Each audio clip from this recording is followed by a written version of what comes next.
મુખ્યમંત્રી શ્રી અને માનનીય કેન્દ્રીય કેબિનેટ મંત્રી શ્રીને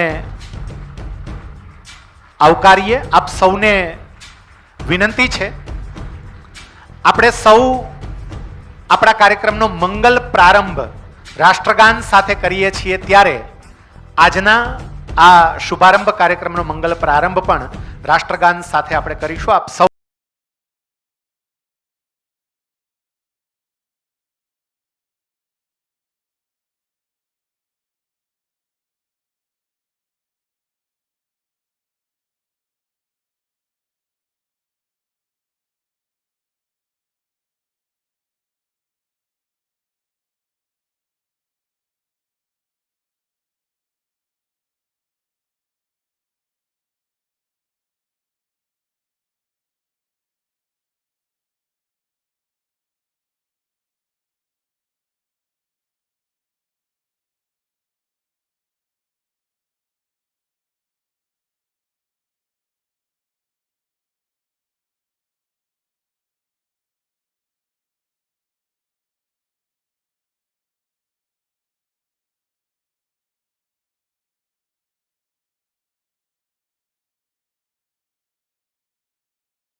સાબરમતીના સંતનો સાચો હતો એ સારથી, હિન્દનો એ લોહ પુરુષ સરદાર વલ્લભ આપણો.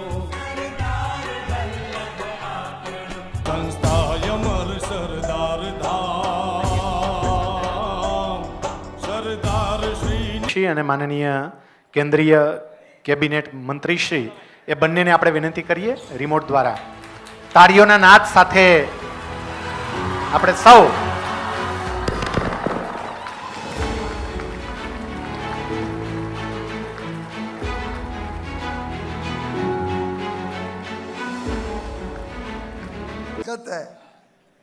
जय सरदार. ये आवाज तो हम चलो नक्की बंद થઈ ગયો.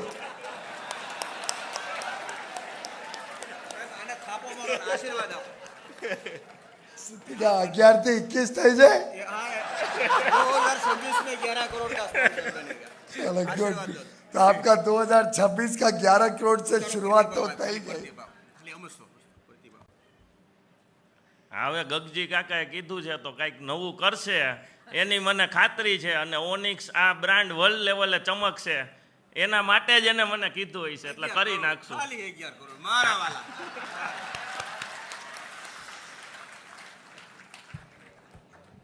મિત્રો આપણા title sponsor Onyx renewable limited દિવ્યેશભાઈ Savaliya એમનું સન્માન કરવા માટે માનનીય મંત્રીશ્રીને આપણે વિનંતી કરીશું કે બંને માનનીય મુખ્યમંત્રીશ્રી અને માનનીય કેન્દ્રીય કેબિનેટ મંત્રીશ્રી એ બંને આપણા ટાઇટલ સ્પોન્સર 2025 જીપીબીએસ દેશ કા એક્સપોના ટાઇટલ સ્પોન્સરનું જોરદાર તાળીઓ સાથે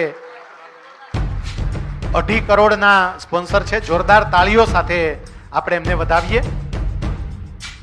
આપણા ગોલ્ડ સ્પોન્સરર બીજું નેક્સ્ટ આ વખતેના આપણા જે સ્પોન્સર છે એમાં 2.5 કરોડના sponsor દિવ્યેશભાઈ Savaliya, Onyx solar group, જે અમે ખૂબ ગર્વની લાગણી અનુભવીએ છીએ કે જીપીબીએસમાં આટલો મોટો એમને વિશ્વાસ મૂક્યો, અને એને સાથે ખાતરી પણ આપીએ છીએ કે 2.5 કરોડના 10 કરોડનું માઇલેજ બ્રાન્ડિંગ માર્કેટિંગનું અમે ટીમ આપશું.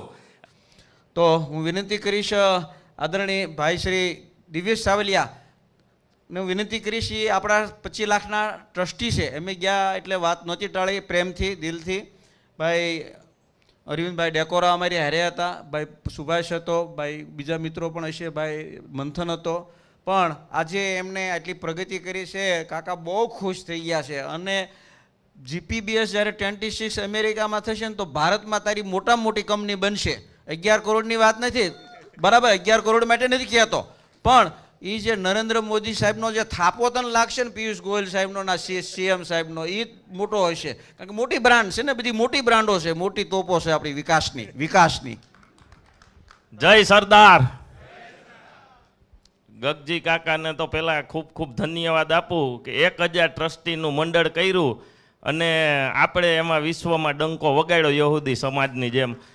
એ એક મોટી વાત છે. એનાથી જ આ એક્સપો છે એ આખી ટીમ એટલે આખી ટીમનો આ સંયોગ રચીને જે અત્યારે પહોંચ્યા અને એને લીધે આપણે આ બધા વર્ટિકલ ઊભા કર્યા ને એમાં આગળ વધ્યા. એ બદલ ખૂબ ખૂબ ધન્યવાદ આપું છું સર તમને. હવે અમે જ્યારે આવ્યા હતા ટીમ આપણી જીતુભાઈની ને ખાસ અમારા મિત્ર સુભાષભાઈ ડોબરિયા મને કે ખાલી મળવું છે એટલે મેં કીધું તો આવો મળવા, કીધું ફ્રી છો આજે તો. એટલે આવ્યા ને ચા પીતા પીતા રજૂ કર્યું કે આ એક્સપો છે આવી રીતના, એટલે કે તમારે ટાઇટલમાં જોડાવાનું છે. એટલે પછી કીધું કેવી રીતે છે ને શું છે, એટલે 10 મિનિટમાં અમે ફાઇનલ ટાઇટલનું નક્કી કરી નાખ્યું. એમાં એવું હતું કે આ વખતે જીપીબીએસમાં અમે 11 લાખનું ભર્યું હતું. ત્યારે તો શું છે કીધું અત્યારે સ્ટોલ લખાવી દઈ કીધું પછી જોશું, પણ એટલી પબ્લિકનો ફ્લો આવ્યો હતો ત્યાં, એટલે આ ફરે કીધું હવે મૂકવું નથી, આપણે એક લેવલે જે બ્રાન્ડ બનાવવી છે તો એ ટાઇટલમાં જ બનશે. એટલે કીધું આપણો ગોલ ત્યાં સફળ થશે, કારણ કે તમામ બધા મોટા માથા અહીંયા એક છત ઉપર આવે છે, આપણા સમાજના હોય કે બીજા હોય, કારણ કે ગ્લોબલ લેવલનું બ્રાન્ડ એન્ડોર્સ થાય છે. એનાથી મોટી વાત એ કે સમાજ પ્રત્યે કંઈક આપણે કરવું પડે. એટલે એ બંને બધું જોઈને આપણે આગળ વધ્યા છે. ત્યારે અમને એક નાનો સ્ટોલ હતો તો 500 કરોડના ઓર્ડર મળ્યા હતા. અત્યારે હાલ 3000 કરોડના ઓર્ડર ચાલુ છે અને 10,000 કરોડની ઓર્ડર બુકની પાઇપલાઇન રનિંગમાં છે. વિધિન 6 મંથ જ્યાં એક્સપો આવશે ત્યાં 10,000 કરોડના ઓર્ડર બુક અમારી પાસે હશે. ભાઈ ભારત મંડપમાં તું ગોઠવાઈ જા, બીજાનો વારો નહીં આવવા દેતો, સમજ્યા? હા એ થઈ જશે કાકા તમે. એટલે અત્યારે બધાનો સપોર્ટ છે, સારો છે. અત્યારે રિન્યુએબલ સેક્ટર આગળ છે. કાર્બન આજ પેરિસ સંધિ થઈ કે 2070માં કાર્બન ઘટાડવા માટે 0 કાર્બન કરવાનું છે.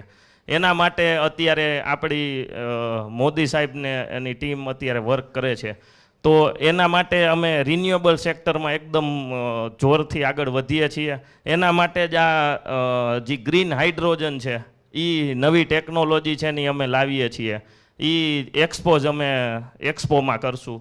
એટલે એના માટે પણ અમને એક સારો પ્રભાવ મળશે અને આ જ જગ્યાએથી અમને એવું લાગે છે કે સેન્ટર છે અને આમાં બ્રાન્ડ ક્રિએશન થશે. નેક્સ્ટ સપ્ટેમ્બરમાં અમારો આઈપીઓ આવે છે આજ 3 મહિના પછી. એટલે એના માટે પણ અમારી ટીમ મહેનત કરે છે અને હમણાં DRHP ફાઇનલ થઈ જશે.